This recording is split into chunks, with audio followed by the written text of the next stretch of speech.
I have spent 35 years of my life working in an industry, the pharmaceutical industry, and they do nothing but annihilate the population of this world.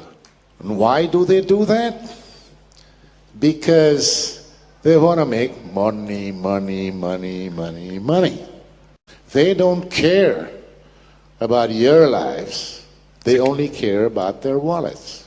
My hands are just as dirty as these people.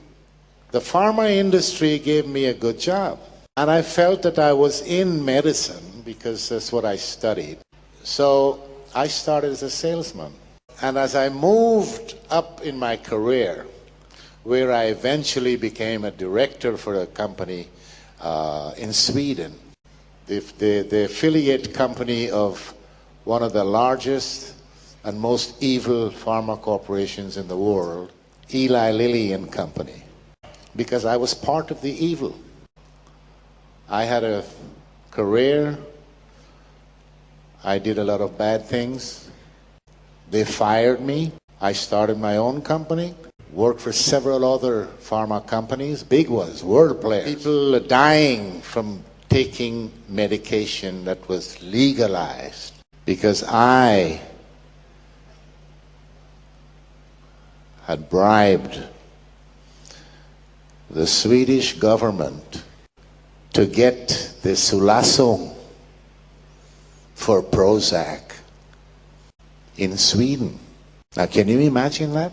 Sweden is reputedly one of the cleanest, most transparent countries in the world. They have the Nobel Prize of Medicine. The Americans, they love the prestige of the Nobel Prize. That is why it was important for them to get the registration of Prozac. What is the pharma industry doing to us? They're the most powerful industry in the world. They sleep in the same bed with governments. They use corruption to get what they want. Corruption involves money. Cool. They have lots and lots and lots of money, and that is how they make their money. They also kill more people than the wars we have in the world. We need the pharma industry because there are some good things out there, but most of it is rubbish. They're not interested in curing any disease you may have. They're more interested in making you get diseases. They're interested in symptomatic treatment. They want patients who are diabetics, cardiology patients, Parkinson's disease, rheumatoid arthritis, arthrosis, because you live a long time and the drugs that you have to take, you take that for the rest of your life. Eli Lilly and Company was fined, strafgeld, by the Justice Department in Pennsylvania, in America. $1.4 million for one product that I have written about in this book 2 years ago. That product was used to treat, it was a neuroleptic, a psychodrug that was approved to be used on schizophrenics. So this company wasn't satisfied with that. They went and sold the drug to old people's home because they say it wouldn't cost so much to be there in this home because you give them this pill and the old people will sleep. So the workers wouldn't have any problems at night.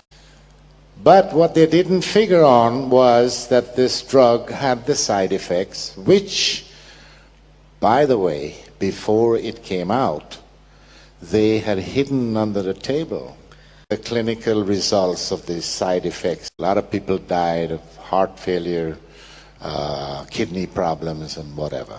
The patients that received this drug, it's called Zyprexa, also got diabetes. And who is the largest diabetes medication producer in the world? Eli Lilly and Company. Speculating. So they were taken to court and they were fined. It's the largest strafgeld in the history of the nation. Now, there are a couple of other companies that were fined heavily for other drugs in the pharma industry. And these are huge companies. But it never came out. You know why? Because the press works also with the pharma industry just like the government does. The pharma companies use the media to implant its dirty work on you. Don't take for granted what your doctor is telling you, because the doctors these days, they don't know much about medicine, and they don't care much about their patients. They think about how much they can get paid. And this is how the pharma industry reigns, stays in power. They buy the doctors. They pick them up when they're in medical school, pay their tuition, Die Konzerne train them. Because the doctors don't get information from anywhere else except the pharma industry. And I know, because when I was a salesman, the pharma company used to tell me, never talk side effects. They taught us something called FAB, F-A-B, features, advantages, and benefits. I also know that they hide the dangerous side effects because I was in charge of a clinical study for Fluctine or Prozac.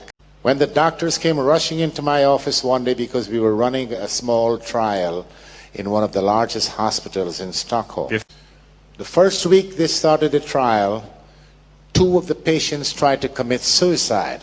And this is a major side effect of these psychotropic drugs. They call them the SSRIs, selective serotonin reuptake inhibitor. The pharma industry, by law, is not obliged to give out information like that. Have you guys heard of ADHS or ADHD? But all these years I've been in medicine, nobody can come and tell me up till now what ADHD is. Syndrome makes it a sickness. Since they can't prove that this is a sickness, they changed the S to D, calling it disorder. And when it comes to that kind of disorder, for example, how do they measure serotonin in the brain of a child? Do you know how to do it, doctor? With a Ouija board. That's one way. They get the psychiatrists to sit down, with their little bow ties. Psychiatrists, these are mad people.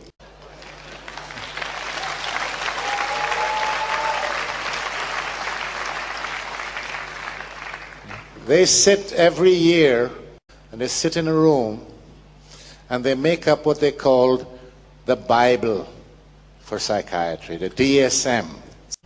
If this Bible was so good and so needed and does an exact job, why did they change the rules in this Bible during the last few years so many thousands of times?